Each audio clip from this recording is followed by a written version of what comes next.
Oke, thank you. Terima kasih untuk Pak Tim, Gembala, dan kemudian semua jemaat Tuhan, khususnya pada hari ini. Saya tahu persis bahwa di tengah-tengah masa pandemi ini tidak mudah. Tetapi dalam beberapa hari ini saya untuk mempersiapkan khotbah ini memang agak sedikit galau dan juga bingung, saudara, karena saya mau menyampaikan firman ini dengan cara pandang yang berbeda, saudara, untuk melihat keadaan yang terjadi. Jadi saya mau bicara tentang misterinya Allah. Jadi kita mau bicara tentang misteri Allah yang bisa kita jangkau, yang bisa kita ketahui dengan menganalisa setiap peristiwa dalam hidup ini atau dalam dunia ini yang harus dilihat secara parsial dan kemudian kita coba cari benang merahnya. Disitulah kita butuh hikmat dari Tuhan.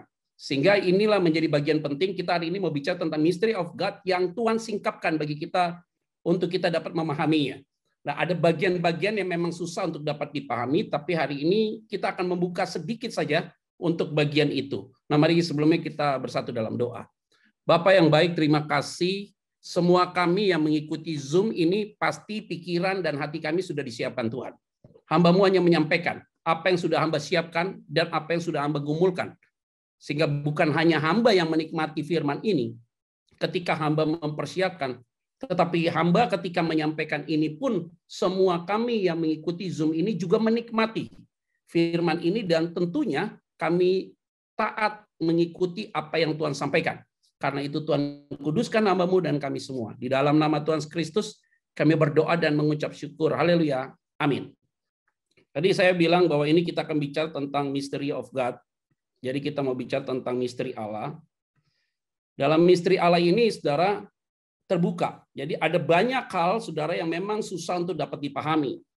Maka saya selalu bilang apa? Tidak penting kita untuk mengetahui banyak, tetapi lebih banyak kita mengalami banyak tentang Tuhan. Sehingga ketika kita mengalami banyak tentang Tuhan dalam hidup kita, kita akan lihat kebesaran Tuhan luar biasa lewat penyakit, lewat masalah ekonomi, masalah pandemi, masalah bisnis, masalah apapun yang terjadi hari-hari ini. Sehingga ini yang menjadi poin penting bagi kita untuk kita mencoba melihat apa di balik setiap peristiwa ini yang terjadi.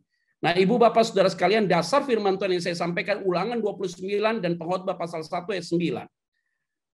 Ulangan 29 ayat yang 29, pasal 29 dan 29. Hal-hal yang tersembunyi ialah bagi Tuhan, Allah kita. Tetapi hal-hal yang dinyatakan ialah bagi kita dan bagi anak-anak kita sampai selama-lamanya. Supaya kita melakukan segala perkataan hukum Taurat ini.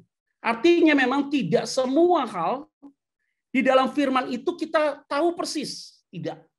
Ada banyak hal, saudara, yang kita tidak bisa menemukan jawaban. Contoh, tadi Trinitas. Tidak akan dapat jawaban. Kita tidak bisa mengerti tentang Trinitas ini bagaimana. Bicara tentang nanti akhir zaman itu seperti apa. Nanti Yesus datang itu seperti apa. Nanti diubah dalam tubuh kemuliaan, tubuh kita seperti apa. Dan kemudian waktu kita terangkat seperti apa. Nanti penganiayaannya seperti apa. Itu tidak bisa diungkapkan oleh perasaan kita. Suasana di surga seperti apa. Itu tidak bisa dijelaskan secara detail. Tetapi memang di dalam Alkitab ada suasana-suasana seperti itu. Tetapi situasi itu seperti apa? Tidak ada yang tahu. Tetapi yang saya punya keyakinan teguh, kalau kita bicara tentang neraka, begitu menakutkan. Dan saya yakin, saudara, kenyataannya lebih menakutkan dan lebih menyeramkan. Surga itu indah. Tapi dalam kenyataannya saya yakin surga itu lebih indah dari apa yang kita khotbahkan. Itu yang saya mau sampaikan bagi kita. Itu clear sekali.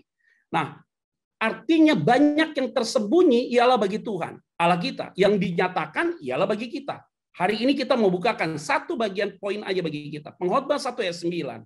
Apa yang pernah ada akan ada lagi. Jadi ini udah pernah ada di masa 100 tahun yang lalu di Eropa. Sudah pernah ada pandemi ini. Maka kita lihat kalau yang sering nonton, apalagi di masa PPKM gini, banyak yang nonton Netflix ya pasti ya. Udah Korea udah ada, kita tinggalkan deh. Lihat ya tentang pandemi. Kok same ya? Sama sekali ya. Cerita-ceritanya hampir sama. Dan ini sudah pernah terjadi. Saya ingat papa saya bilang begini. Tahun 60 kata dia, karena saya belum lahir. Tahun 60 katanya. Saya nonton TV itu hanya TVRI. Lihat nonton film itu orang bilang sampai di bulan. Pergi ke luar angkasa. Kita tahun 60 bilang gini, ini film omong kosong. Ini film omong kosong. Dulu kita ngomong begitu tahun 60. Ternyata ada orang yang pergi ke sana. Sekarang orang-orang kaya, miliarder pada pergi ke sana, saudara. Mereka suka wisata pergi ke sana. Nah, apa yang terjadi hari ini sebenarnya udah pernah ada di masa lalu. Dan hari ini ada. Maka orang tanya, Pak, apakah ada alien? Ketika Luhut bin Sarpanjaitan ditanya sama si Deddy Corbuzier. Oh kan, korban YouTuber kan saya. Korban podcast. Ditanya, Pak Luhut, kira-kira ini bagaimana Pak Luhut? Alien mungkin ada nggak? Dia bilang, bisa jadi. Tapi tentara kita bagaimana? Udah lu nggak usah ngomong ke situ deh. Kayaknya ada juga gitu loh barang. Apakah itu terjadi dalam Alkitab? Iya. Karena ada orang raksasa, saudara. Orang-orang raksasa itu dicatat dalam Kejadian pasal yang ke-6 dan itu adalah sesuatu gambaran nyata yang sudah ada di dalam Alkitab. Jadi apa yang pernah ada akan ada lagi. Dan apa yang pernah dibuat akan dibuat lagi. Tak ada sesuatu yang baru di bawah matahari. Ini dia. Tidak ada sesuatu yang baru di bawah matahari. Jadi kita pakai masker. Tahun 1918 orang pakai masker. Semua kemana-mana pakai masker. Orang ketakutan, banyak yang ketakutan. Eropa yang mati 50 juta orang loh. Udah dicek ya ininya kekebalan tubuhnya berapa gitu loh. Dicek katanya di Prodia. Prodia katakan di hasil labnya dinyatakan tidak kelihatan. Jadi kemungkinan sangat tinggi sekali, kata dia begitu. Ayo Pet, mau nggak Johnson & Johnson? Nggak usah lah, nanti gue jadi bedak pakai Johnson & Johnson lagi. Jadi saya bilang ini pandemi, saudara, dan ini yang terjadi. Ini fakta loh, ini fakta. Nggak bisa dipungkiri, ini pandemi. Jadi orang bilang corona itu nggak ada, masih banyak saudara bilang nggak percaya corona itu ada. Saya tadi pergi ke satu tempat, gitu kita lagi beli buah, gitu nih orang nggak pakai masker. Saya ambil masker dari mobil, saya pakai. Harusnya dia pakai dong ngomong sama saya. Dia malah taruh di sini dagu. Saya nggak jadi beli lu sama dia. Saya udah kasih masker dia nggak mau. Ini orang nggak percaya. Jadi banyak orang yang nggak percaya, saudara. Dengan vaksin juga banyak orang yang nggak percaya. Masih banyak orang yang tidak percaya. Ini aneh sekali.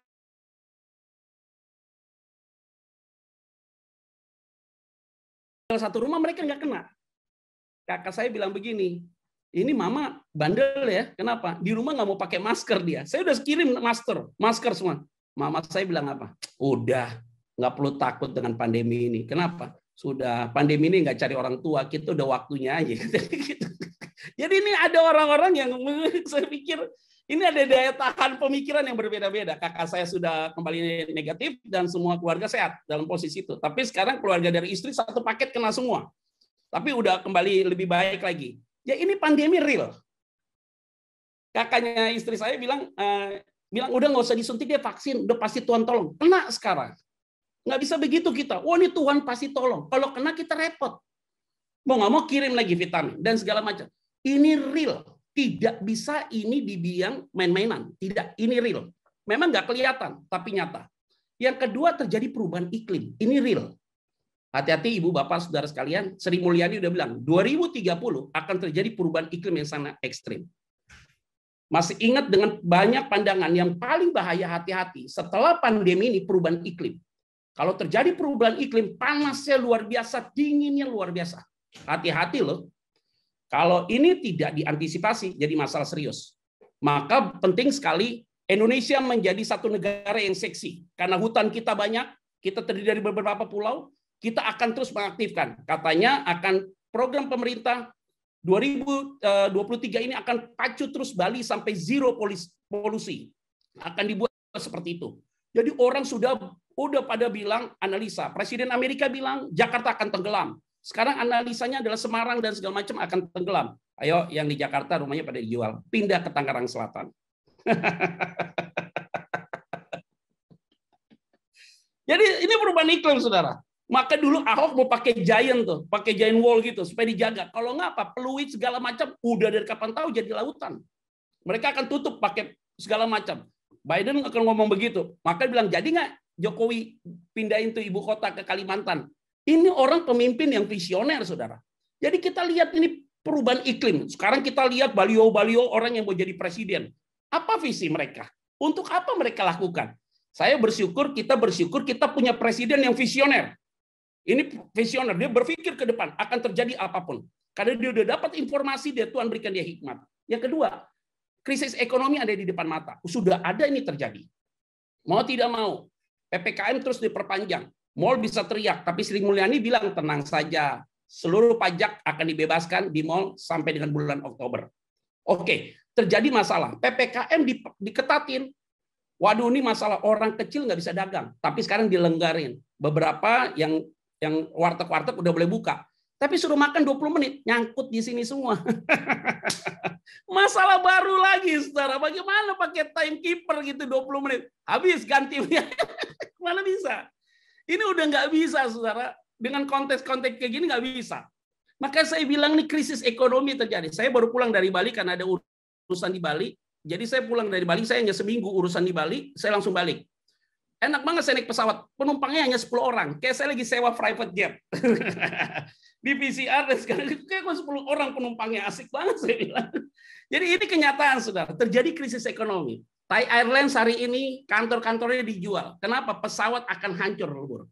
Kalau terus dibiarkan, seluruh maskapai akan bangkrut. Ini akan terjadi, saudara. Peristiwa ini terjadi. Hutang kita bertambah, tapi kata Pak Luhut, tenang saja. Masih bisa dikontrol. Ibu Sri Mulyani masih bisa kontrol itu. Ini terjadi krisis ekonomi. Tapi unik ya, ironinya apa? Data yang diungkap hari ini, orang kaya di Indonesia makin bertambah. Aneh loh, saudara. Krisis ekonomi, orang kaya makin bertambah di Indonesia. Dan anehnya apa? Kalau kita lihat YouTube, saudara pasti nonton YouTube. Jarang lagi nonton film TV-TV konvensional. Karena kenapa? Lihat di YouTube. Orang sudah memamerkan, pakai Ferrari, kasih mobil gampang, ini gampang. Kenapa? Mereka dari YouTuber. Dapat duitnya banyak, yang nonton bisa jutaan, dapat duitnya banyak, bisa share, kasih 500 juta orang, dan ini harus ada challenge begini. Sekarang diumbar juga ke kaya. Yes, ini bicara tentang fakta dan realita hari ini. Satu sisi ada yang kesulitan, di sisi yang lain ada yang berkelimpahan. Terjadi kesenjangan sosial. Gap-nya terjadi, hati-hati akan terjadi masalah sosial. Ini yang kita pikirkan, krisis ekonomi. Yang kedua, krisis pangan. Hati-hati loh. Tahun 2030 dan sampai tahun 2050 akan diprediksi krisis pangan akan terjadi. Keributan. Kalau pangan terjadi, maka ini masalah. Pak Jokowi sudah siapkan lumbung-lumbung padi di beberapa tempat. Tujuannya apa? Untuk mempersiapkan kita untuk swasembada pangan. Supaya kita bisa kasih makan rakyat kita yang 260 juta penduduk ini. Kita ini negara kaya. Kaya sekali. Dikorupsi tidak pernah habis. Dimakan hasil alamnya tidak pernah habis. Waduh, beberapa analisa dari Profesor Edi. Profesor Edi katakan apa? Hati-hati, negara ini akan bisa pecah. Ini akan terjadi masalahnya. Dan beberapa negara-negara akan kuat untuk kuasai pangan yang ada di Indonesia. Kita lihat ini fakta dan realita. Dan yang paling bahaya, ajaran sesat terjadi. Makanya saya lihat ada beberapa pendeta berani keluarkan statement-statement yang bahaya. Saudara mungkin sudah tahu, saudara dibilang ada malaikat maut lah, serangannya akan bunuh selama 3 bulan. Sekarang pendeta yang sama bilang apa? Malaikat mautnya sekarang sudah tidak lagi diutus oleh Tuhan, doa kita didengar. Terlalu mudah mengatakan itu dari Tuhan. Ini paling bahaya. Hati-hati, di akhir zaman ini ilalang dan gandum akan dipisahkan. Dan ingat baik-baik, banyak orang yang mengaku dirinya seperti Tuhan. Ingat, kita harus seperti Yesus dalam karakter kita. Tapi kita tidak boleh ambil posisi menjadi Yesus. Itu yang menjadi masalah. Kita mau seperti Kristus, ya, tapi kita bukan Kristus. Karena sering sekali sekarang orang mengatasnamakan suara Tuhan, mendeklar dan menyatakan bahwa itu adalah suara Tuhan. Itu bukan suara Tuhan. Itu suara hati dia. Belum tentu itu suara Tuhan. Perlu diuji. Dari buahnya lah kita akan lihat mereka. Itu berarti ketika diuji dengan waktu tidak berbanding lurus, direvisi lagi pernyataannya. Di dalam Alkitab tidak pernah perkataan Nabi direvisi di tengah jalan. Tidak bisa. Karena perkataan Tuhan real.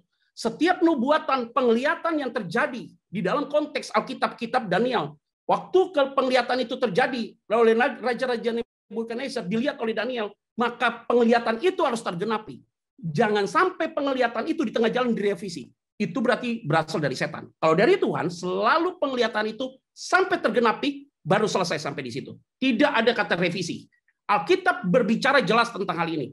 Maka hati-hati bicara tentang ajaran-ajaran sesat yang akan makin fantastik hari-hari ini. Makanya saya mau sampaikan, jemaat Tuhan GBC Theophilus, saya punya keyakinan teguh. Saudara punya dasar firman yang kuat. Karena kita tidak boleh percaya dengan pernyataan siapapun. Kita harus konfirmasi dengan firman. Tanpa firman berbicara itu, maka itu gagal. Mau bicara pendeta siapapun, kalau tidak sesuai dengan Alkitab, maka tidak boleh dipercaya. Tapi kalau Alkitab yang berbicara, kita berani counter attack kepada tokoh siapapun yang berani berkata itu sebuah kebenaran. Karena kebenaran dia subjektif, tapi Alkitab kebenarannya adalah objektif. Nah, saudara-saudara, ini penting. Baru kita lihat, saudara, siklus 1 abad, 100 tahun, apa yang terjadi? Ini setiap 100 tahun ternyata ada siklusnya, saudara. Tahun 1918 dan sampai tahun 1920 terjadi pandemi influenza di Eropa. Itu gagal tuh, flu Spanyol terjadi di Eropa. Tapi hebatnya apa? Tahun 1920, influenza itu hilang dari muka bumi, dari Eropa, benua Eropa. Bukan karena vaksin, bukan karena obat. Itu hilang dengan sendirinya. Hilang dengan sendirinya. Tapi sekarang 100 tahun kemudian terjadi pandemi yang sama, tapi bedanya ini Eropa, sekarang dunia. Ini 50 juta orang mati, ini baru 5 juta. Saya punya iman, boleh saya berkata, tapi saya tidak mengatakan ini sebagai sebuah nubuatan. Kalau lihat berdasarkan siklus ini, 2 tahun pandemi itu hilang dengan sendirinya. Saya punya keyakinan teguh, 2022 kalau bisa corona ini hilang dengan sendirinya. Bukan karena vaksin, bukan karena obat, karena Tuhan yang melepaskan. Saya setuju dengan seorang bupati di Papua, dari kabupaten mana tuh, kemarin videonya viral sekali. Bupati itu berkata begini, saya tidak bicara tentang vaksin, saya tidak percaya, saya bukan tidak percaya dengan vaksin, saya tidak percaya dengan corona, tapi saya lebih percaya kepada Tuhan saya Yesus Kristus yang mampu bisa mengangkat ini semua. Saya punya keyakinan corona ini tidak pernah diundang datang ke bumi ini dan dia akan hilang dengan sendirinya. Kalau ini sebagai hukuman, nanti saya akan masuk dalam poin itu. Maka ini siklus 100 tahun, saudara, selalu ada peristiwa besar. Dan ingat, di tahun 1918 adalah cikal bakal Eropa menjadi negara ateis. Karena 50 juta orang mati, mereka datang ke gereja, gereja tidak dengar. Mereka berteriak pada Tuhan, Tuhan sepertinya tutup mata, tutup telinga. Saya takut kalau siklus itu berubah menjadi Asia. Ingat baik-baik, pandemi dimulai dari Cina dan menguasai India dan menguasai Indonesia. Itu berarti 3 negara Asia terbesar dengan jumlah penduduk, yaitu China, India, dan Indonesia di Asia. Hati-hati ini Bapak Ibu Saudara, ini sebagai tanda. Artinya kita harus benar-benar, ini penting sekali. Kenapa demikian? Cina tidak percaya Tuhan. India tidak percaya Tuhan, percaya kepada berhala lain. Dan Indonesia percaya Tuhan, tapi mistiknya begitu kuat sekali. Ingat, di garis bawahi. Indonesia negara yang penuh dengan sinkritisme. Hati-hati loh. Satu percaya Tuhan, satu percaya mistik. Lihat, banyak orang Kristen yang percaya Tuhan, tapi juga percaya kepada hal-hal tradisi. Ini yang Tuhan mau hancurkan. Ingat baik-baik, karena Tuhan paling benci sama penyembahan berhala. Maka setiap negara yang menyembah berhala selalu dituntaskan oleh Tuhan. Ingat baik-baik, Eropa terjadi pada saat abad 19. Eropa rohaninya luar biasa. Tapi mereka hidup dalam penyembahan berhala luar biasa. Ingat, ini menjadi satu pelajaran bagi kita semua. Maka adakah pintu pertobatan dan perubahan? Pasti ada. Apa itu dia? Ini dia. Roma 8 ayat 28 nanti saya akan terjemahkan di dalam konteks bahasa aslinya, saudara. Coba dipahami di situ.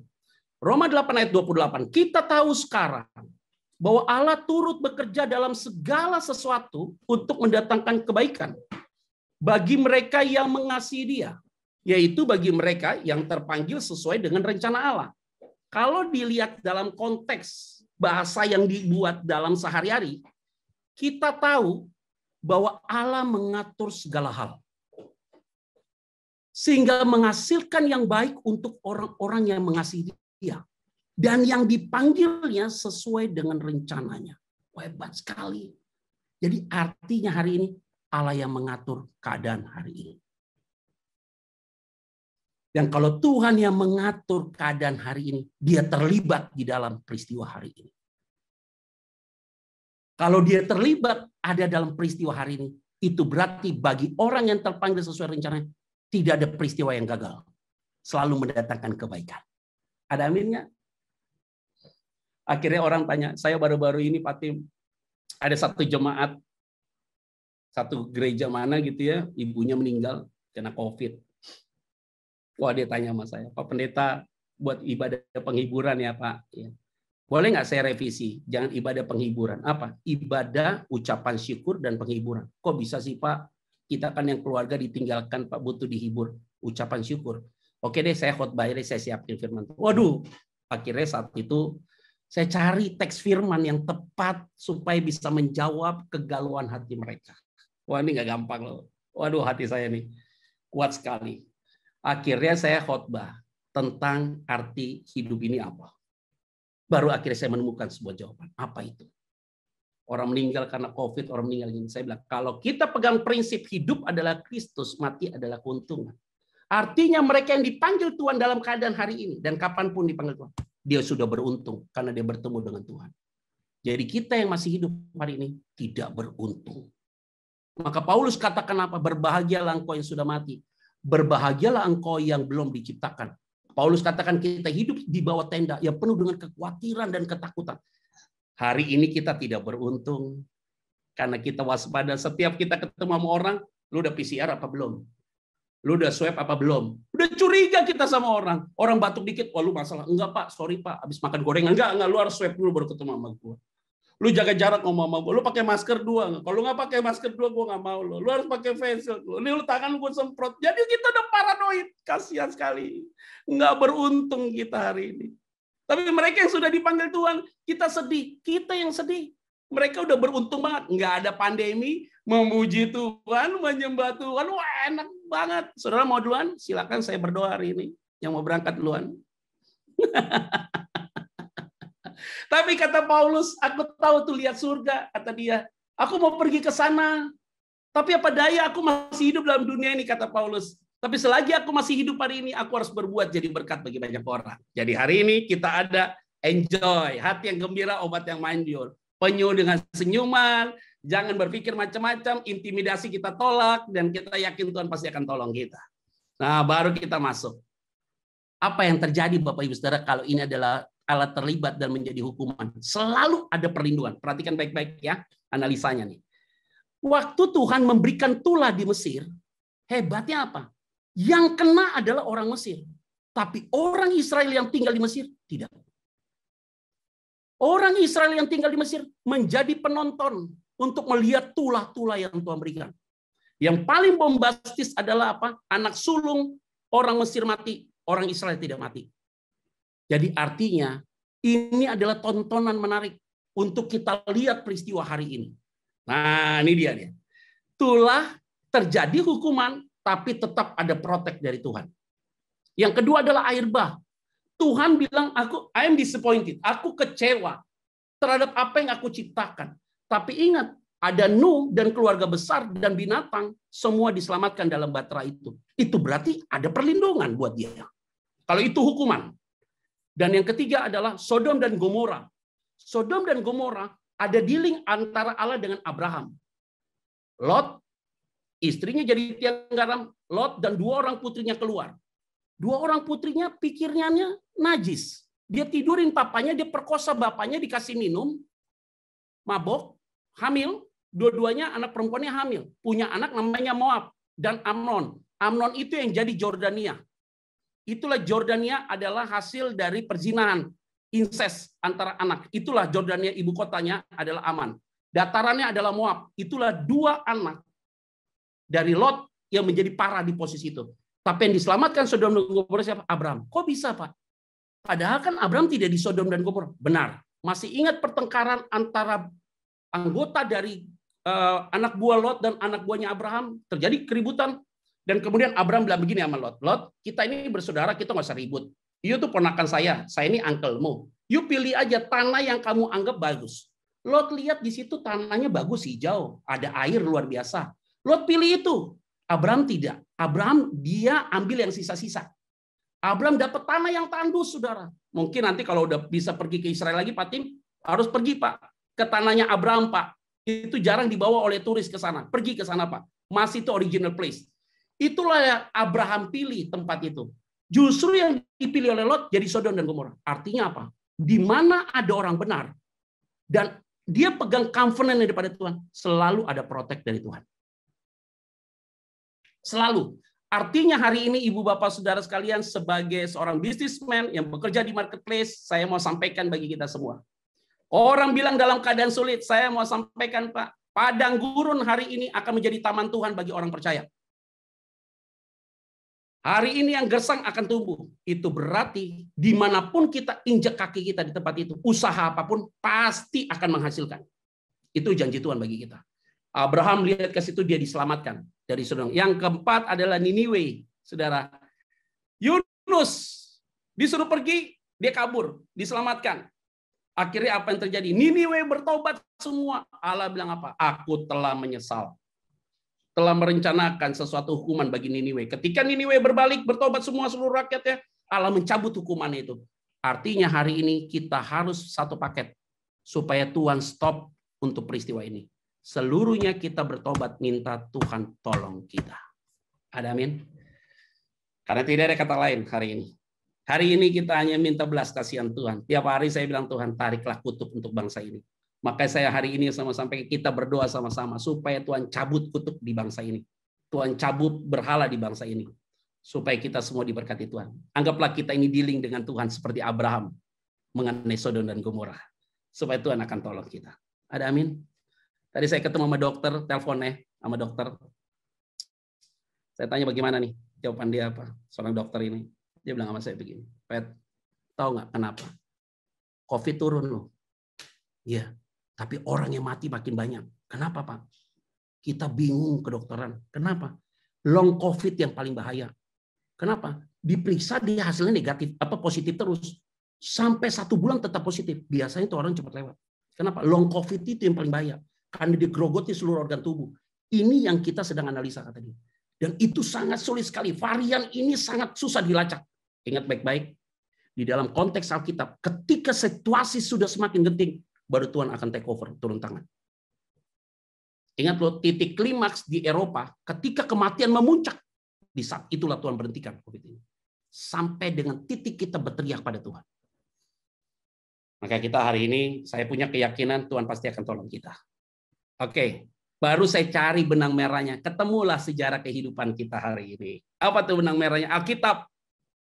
Hukuman akan terjadi bagi mereka yang penyembahan berhala. Akan terjadi pasti.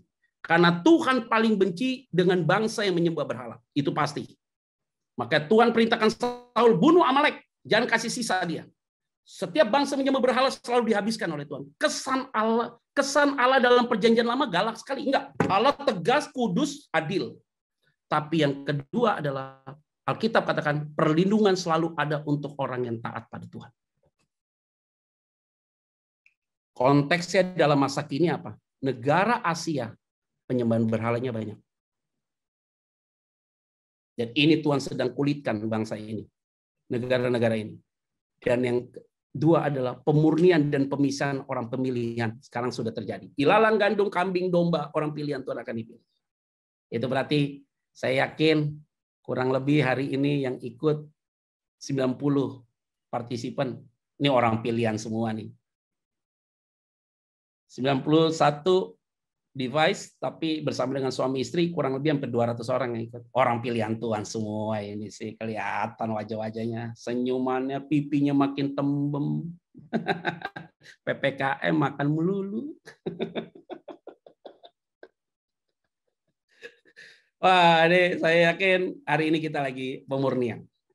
Pemurnian. Saya nggak mau bilang, wah nih Yesus datang. Udahlah. Kalau Yesus mau datang, datang aja lah. Hari ini nggak usah terlalu pikir kayak gitulah, nanti paranoid sendiri. Santai aja kata Tuhan, kamu ini bukan orang bodoh, bukan gadis bodoh, gadis bijak yang bawa pelita selalu bawa minyak. Ya kan, kita ini bukan orang gelap, orang terang. Kalau tidur berjaga-jaga, santai saja. Kalau sudah waktunya dipanggil selesai, ya nggak? Nyanyi kita nanti bersama dengan Tuhan. Pak, kalau di surga nyanyi terus kan bosan. Udah nggak usah dipikirin bosan. Nanti juga lu nikmati kok di sana. Mikirin bosan ya. Pak, tapi kan di sana nyanyi mulu. Oh, Tuhan tolong saya.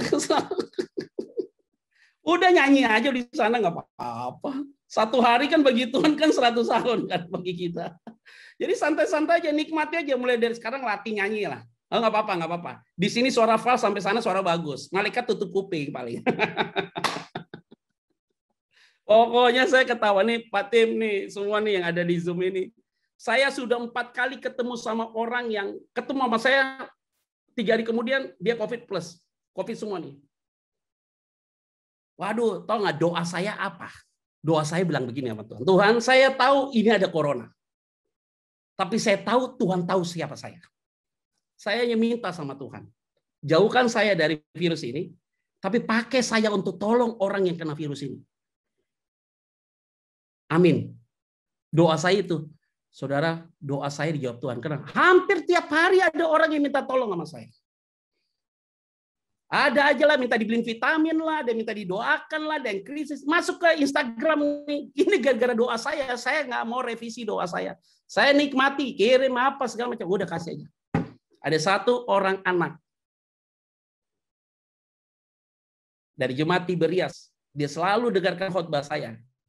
Karena saya baru tahu ketika peristiwa krisis dia.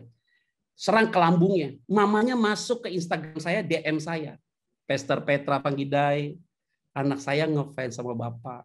Namanya Kevin, Pak. Umur 19 tahun. Dia selalu ikuti Bapak khotbah dimanapun. Sekarang dia terbaring sakit, krisis, Pak. Bapak bisa buatkan video, Pak. Buat anak Bapak. Buat anak saya, kata dia. Udah saya buatkan video, saya kirim ke dia. Dia juga buat video lagi buat saya. 1 bulan kemudian dia kasih tahu saya, dia masuk ke DM saya, Pastor, makasih saya sudah dipulihkan oleh Tuhan. Saya senang sekali ya, happy sekali. Saya tidak kenal dia. Saya nggak pernah khotbah di Tiberias. Pernah dulu sekali, 2 kali aja. Tapi saya lihat gini, oh Tuhan tuh tolong. Artinya hari ini kita lihat dalam keadaan apapun, yuk kita tetap harus jadi berkat dalam banyak hal. Nah, baru kita lihat benang merahnya untuk waktu yang akan datang. Apa itu? Yang pertama adalah ada janji kedatangannya. Dia akan datang segera. Pasti itu. Pasti dia akan datang. Tidak mungkin dia tidak datang. Tapi kapan datangnya? Tidak ada yang tahu. Jangan sok tahu. Yang tahu hanya Tuhan. Yang kedua adalah ada tanda-tanda ajaib yang akan nyata. Ya jelas. Lihat badai pasir di Tiongkok, banjir di Eropa. Kemarin ada tanda katanya suara gemuruh di Bandung dan segala macam. BMKG bilang tidak ada tanda-tanda alam, tapi kenapa bunyi gemuruh ya, bunyi yang begitu luar biasa bising yang ada di Bandung dan segala macam. Gemuruh dan badai dan segala macam itu terjadi. Kata Tuhan apa? Firman Tuhan bilang apa? Ingat, ini baru is the beginning. Ini baru permulaan. Belum akhir dari segalanya. Dan yang ketiga, orang benar hidup karena percayanya hari ini. Hati-hati, jalan ke surga tipis, kecil, tidak lebar. Dan yang kecil itu adalah rentetan pribadi-pribadi yang ikut pada hari ini. Ya, sedap, keren, berarti sempit, nggak apa-apa dah. Berarti nggak apa-apa Pak. Oh, ya, walaupun badan makin membesar nggak apa-apa. Masuknya miring aja, masuknya miring. Jadi kalau masuknya begini terlalu sesak, miring aja, miring. Jangan begini ya. Ya gemuk-gemuk miring aja masuknya. Pasti masuk kok. Nggak mungkin nggak masuk. Nah akhirnya terakhir saya memberikan satu kalimat aja. Roma 11 ayat 36. Terakhir kesimpulan saya. Sebab segala sesuatu adalah dari Dia, Allah, dan oleh Dia, dan kepada Dia. Bagi Dialah kemuliaan sampai selama-lamanya. Biarlah kebenaran firman Tuhan ini jadi berkat bagi kita. Dan tentunya ini juga menjadi satu pengingat bagi kita supaya kita semakin melekat dengan Tuhan. Tuhan Yesus memberkati kita semua. Shalom.